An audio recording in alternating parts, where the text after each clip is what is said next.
Welcome back to the Digital Ledger channel, everybody. I wanted to make a pre-recorded video and start with the first topic at hand here, which is amended lawsuit against Ripple now offers theory that XRP may not be a security. Well, let's see what goes on here. It's from CoinDesk.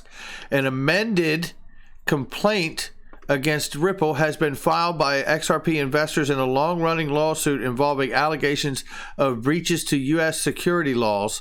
2-year class action which claims Ripple, a blockchain payments infrastructure firm, violated security rules with its sales and marketing of the XRP cryptocurrency, has been refiled with additional claims to back up the case that Ripple and its CEO Brad Garlinghouse had undertaken unfair, fraudulent business practices. The suit, with former XRP investor Bradley Sostak as lead plaintiff, was brought on behalf of all investors who purchased XRP tokens issued and sold by Ripple. It alleges a scheme that raised hundreds of millions of dollars through sales of unregistered security XRP to retail investors.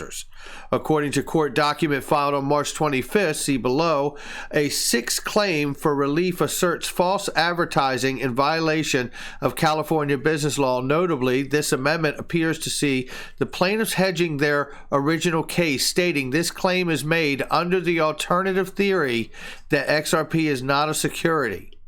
An additional seventh claim further accuses the firm of unfair competition in violation of California law, also under the theory that XRP is not a security. Interesting. The amendment seemed aimed to inject the alternative theory into the suit in case the judge rules that Ripple did not issue and sell unregistered security. The other notable changes to the suit take aim at Ripple and Garlinghouse, citing their statements about XRP being a utility token essential for international payments and that the sales are primarily to market makers.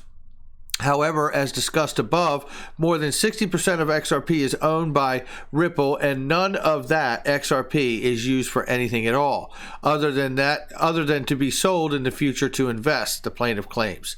It also hits out of Garlinghouse's claims that he was very, very, very long XRP, and he was on the hodl side holding XRP for long-term gains.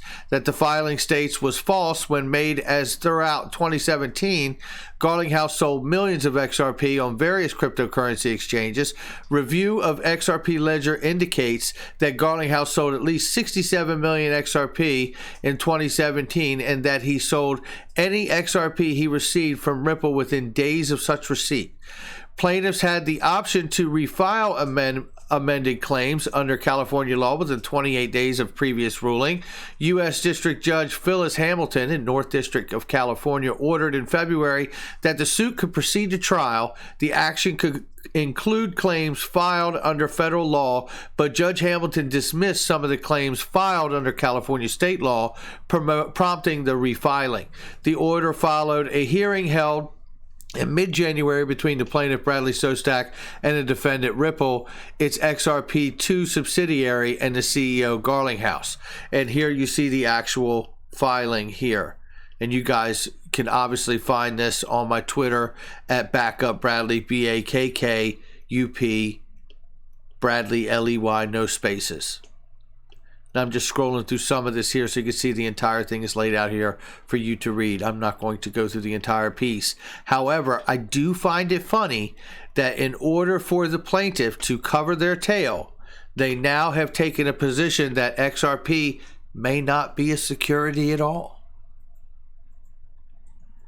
I got to tell you, this is pretty interesting stuff. Now, before we get out of here, we are certainly going to keep an eye on that. But let's get back here to the profile here where you can find us here at Investment Perspectives at Backup Bradley on Twitter. Ian Northing gave us that piece of information. Shout out to Ian Northing, who's an amazing contributor to this channel. Guys, if you haven't seen the video I put out this morning on Investment Perspectives channel about U.S. Treasury designation for the ILP and the XRP ledger, highly suggest you check that out. Okay, here is some news on the markets this morning from Cryptopolis about an hour ago. The Dow futures are down almost 700 points and the market's not even open. Ouch. not going to be a good day, it looks like there. Shout out to Crypto Wolf, who's an amazing researcher and brings a lot of information to the community and YouTubers, social media influencers. Follow him. Many governments are considering direct digital payments to households and small businesses outside of traditional social protection mechanisms. Wow. Governments worldwide seek for ways to respond to the economic social consequences of the global pandemic. Now, hang in there, because we're going to talk about another piece of information here. And shout out to Gary Vaynerchuk, who I'm just a huge fan of. Really huge fan of that guy. Another piece here that backs all of that up here comes from the Daily Hodl and XRP Wolf again, and it is the IMF issues a 7-step guidance for the financial system. Now listen to these things as they ring through here. Don't change rules. Use buffers. Encourage loan modification. Don't hide losses. Clarify regulatory treatment of support measures. Strengthen communication. And number 7, coordinate across borders. Well, this gets interesting more by the day.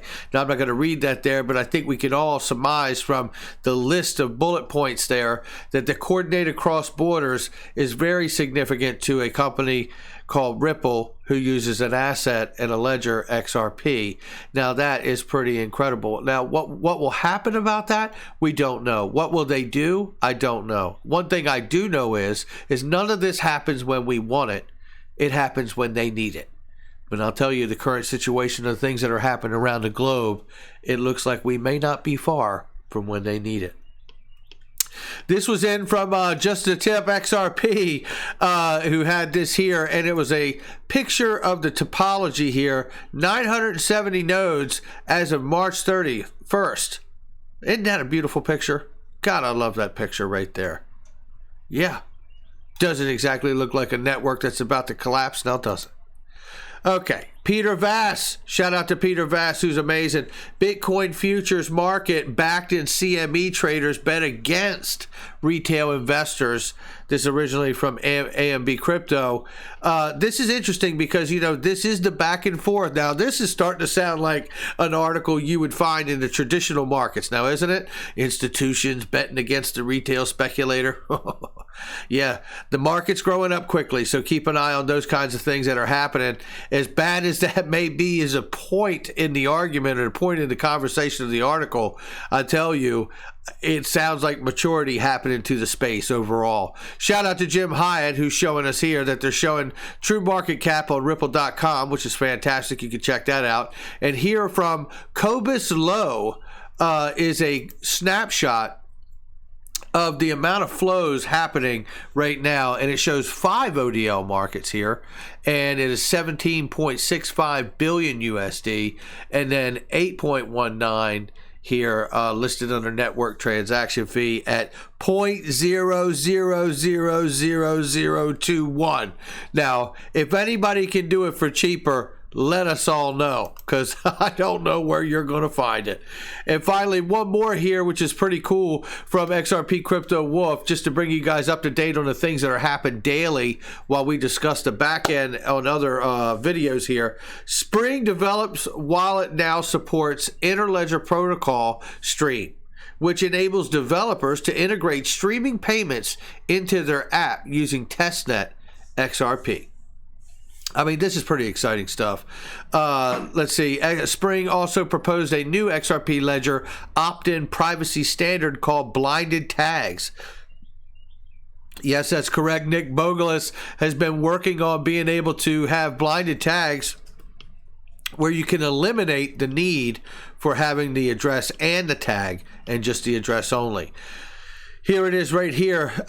Nick Bogelis, I just published a proposed spec to improve privacy on the XRP ledger. The blinded tags proposal allows for source and destination tags to be cryptographically scrambled so that they are meaningful only to the source and destination of a transaction. Now that has to pass in the amendment process, and I understand it, but nevertheless, that is pretty exciting to see that next step happen, because as you know, people from Main Street that are not hip to crypto, you know, we are early investors. We are speculators. We are pioneers in this space, if you will, coming in and dealing with the fact that some of us used to have to buy crypto on one exchange, convert it to another crypto, and then buy XRP, and now you can just go to most of the exchanges and get XRP directly, but there's still an address and a tag that you have to place in. It can be very, very overwhelming and all-consuming to people who don't understand the space. So this is one more step to really legitimizing the space and making it much more user-friendly to people who don't understand crypto at all, and that is good for everybody all the way around. All right, guys, that's going to do it for me. Make sure you hit the like and subscribe. If you like this information here, please share it and retweet it. Let's get this channel growing. This is the Digital Ledger channel, and we are definitely going to continue to put out standalone content on this channel that is not duplicate to the IP channel. So make sure you don't miss it. And should we run into an issue with YouTube's algorithm again and be suspended for no apparent reason, we will definitely be able to keep right on going and stay in contact with one another without missing a beat. All right, guys, take care. I'll catch you on the next one.